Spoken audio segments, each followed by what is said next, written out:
नमस्कार, मैं प्रांशी राठौर और आप देख रहे हैं नेक्स्ट 9 न्यूज। महाराष्ट्र के सियासी संकट से आप सभी बखूबी वाकिफ है। किस तरीके से महाराष्ट्र में अब सियासत और भी तेज हो चुकी है। दरअसल शिवसेना के सांसद संजय राउत अब जेल से बाहर आ चुके हैं। ऑर्थर रोड जेल में तकरीबन 101 दिनों तक संजय राउत बंद रहे मनी लॉन्ड्रिंग के मामले में, लेकिन अब संजय राउत को रिहा कर दिया गया है और जेल से रिहा होने के बाद अब संजय राउत बीजेपी पर निशाना साधते हुए दिखाई दे रहे हैं। लेकिन दूसरी ही तरफ वह उप मुख्यमंत्री देवेंद्र फडणवीस की तारीफ करते हुए भी नजर आए हैं। इसी बीच देखा जाए तो यहाँ पर ठाकरे परिवार का क्या कुछ अहम फैसला होगा, इस पर भी सबकी निगाहें टिकी हुई हैं।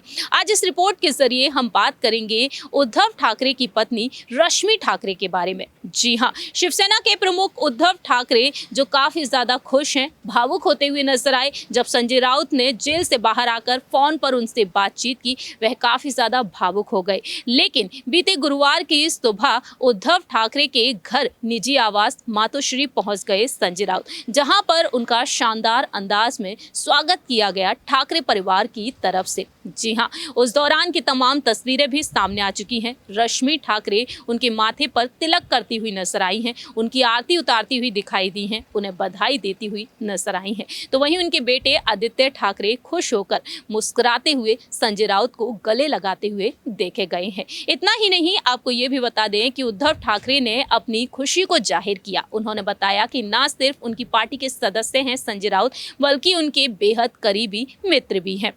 और अब ठाकरे परिवार के कुछ बड़े फैसले भी देखने को मिल सकते हैं। दरअसल आपको बता दें कि रश्मि ठाकरे जो पर्दे के पीछे रहकर भूमिका निभाती हुई नजर आती हैं, लेकिन अब रश्मि ठाकरे कहीं ना कहीं खुलकर सामने आ सकती हैं। बीते कुछ दिनों पहले एक खबर सामने आई थी जिसके मुताबिक ये दावा किया गया कि कहीं ना कहीं अब रश्मि ठाकरे आगामी बीएमसी चुनाव में अपने बेटे आदित्य ठाकरे के साथ मैदान में उतरती हुई नजर आ सकती हैं। मालूम हो कि मुखपत्र सामना की संपादक रह चुकी हैं रश्मि ठाकरे, लेकिन आज संपादक के पद पर हैं। संजय राउत जब जेल गए थे उसके बाद ही मुखपत्र सामना के संपादक बन गए थे उद्धव ठाकरे, लेकिन अब रश्मि ठाकरे कहीं ना कहीं चुनावी मैदान में उतरती हुई नजर आ सकती हैं। देखना यह होने वाला है कि अब संजय राउत जो डंकी की चोट पर कहते हुए नजर आ रहे हैं कि वह दिल्ली जाएंगे, पीएम नरेंद्र मोदी, गृह मंत्री अमित शाह जी से मुलाकात करेंगे और देवेंद्र फडणवीस को लेकर भी वह बयानबाजी करते हुए दिखाई दे रहे हैं। मालूम हो कि जब मातोश्री पहुंचे थे संजय राउत, यहां पर उन्होंने क्या कुछ खास कहा था। नतमस्तक हूं यदि इस कठिन समय में। मातोश्री के एक कमरे में रखी सिंहासन नुमा कुर्सी पर सिर झुकाकर संजय राउत ने पहले तो नमन किया और फिर उन्होंने अपनी भावुक होते हुए अपनी दिल की बात भी कही। आपको बता दें कि संजय राउत को लेकर रश्मि ठाकरे और उद्धव ठाकरे काफी ज्यादा खुश नजर आए। उत्सव का माहौल देखने को मिला मातोश्री में। वहीं दूसरी ही तरफ उद्धव ठाकरे यहां पर बीजेपी पर निशाना साधते हुए भी दिखाई दिए हैं। आरोप प्रत्यारोप का सिलसिला जारी है, लेकिन अब यहां पर संजय राउत एनसीपी प्रमुख शरद पवार से भी मुलाकात कर चुके हैं। देखना दिलचस्प ये होने वाला है कि आखिरकार एमवीए की क्या कुछ रणनीति होंगी अब संजय राउत के समर्थन में और क्या कुछ करती हुई दिखाई देंगी अब रश्मि ठाकरे जब वह खुलकर सामने आएंगी। हमारी इस रिपोर्ट में इतना ही। बाकी की तमाम अपडेट्स के लिए आप देखते रहिए नेक्स्ट 9 न्यूज। जेल में घड़ी पहना बैन होता है। घड़ी भी मेरा लूज हो गया, देखो घड़ी लूज हो गया मेरा, सब कम हो गया है। जेल में रहना कोई अच्छी बात नहीं होती। विश्व का कोई भी जेल अगर किसी को लगता होगा कि लोग मजे में रहते नहीं, जेल में रहना बहुत कठिनाई के साथ रहना पड़ता है। इसलिए जेल की संकल्पना बनाई गई है। लेकिन अब आया हूँ, लोगों ने जोर से स्वागत किया, प्यार दिया। मुझे तो लगा था कि 3 महीने के बाद लोग मुझे भूल जाएंगे, लेकिन मैं कल से देख रहा हूँ, आज सुबह से देख रहा हूँ। आज सुबह अभी मैं माननीय उद्धव ठाकरे साहब से मिलने जाऊंगा। कल वो लगातार मेरे से बात कर रहे थे। आज सुबह शरद पवार साहब का भी फोन था, वो भी बीमार है, लेकिन पवार साहब को भी मेरे बारे में बहुत फिक्र थी है, तो मैं पवार साहब से जाकर मिलूंगा। बहुत लोगों के फोन आ रहे हैं।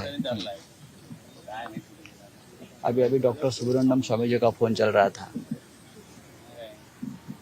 कल जिस प्रकार का कोर्ट ने ऑर्डर दिया है उस बारे में पूरे देश में एक अच्छा माहौल बना है।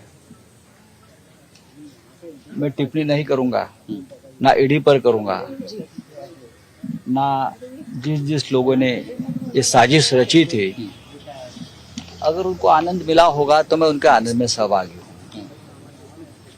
लेकिन मेरे मन में किसी के खिलाफ कोई शिकायत नहीं है और न मैं करूंगा। जो मुझे भुगतना था, मेरे पार्टी को भुगतना था, हमने भुगत लिया है। मेरे परिवार ने बहुत कुछ खोया है। तो होता है ऐसा जिंदगी में, राजनीति में हम लोग, लेकिन इस प्रकार की राजनीति देश के इतिहास ने कभी न देखी है। हमारा देश 150 साल गुलामी में था, उस काल में भी इस प्रकार की पॉलिटिकल वेंडिटा की राजनीति हमने देखी नहीं। दुश्मनों के साथ भी अच्छा व्यवहार किया जाता है पॉलिटिकल में, लेकिन फिर भी मैं एक्सेप्ट करता हूँ। मैं पूरे सिस्टम को दोष नहीं दूंगा, ना मैं किसी केंद्रीय जांच एजेंसी को दोष दूंगा। अच्छा काम करने का मौका उनको भी मिलता है, करना चाहिए, सबको करना चाहिए। महाराष्ट्र में एक सरकार नहीं बनी है, मैं 3 महीने से बाहर हूँ। कुछ निर्णय सरकार ने अच्छे भी लिए हैं महाराष्ट्र के, मैं उनका स्वागत भी करूंगा। विरोध के लिए विरोध नहीं करेंगे हम लोग, कभी ना किया है। जो चीज़ें जनता के लिए और राज्य के लिए और देश के लिए अच्छी होती है, उनका हमेशा स्वागत करना चाहिए।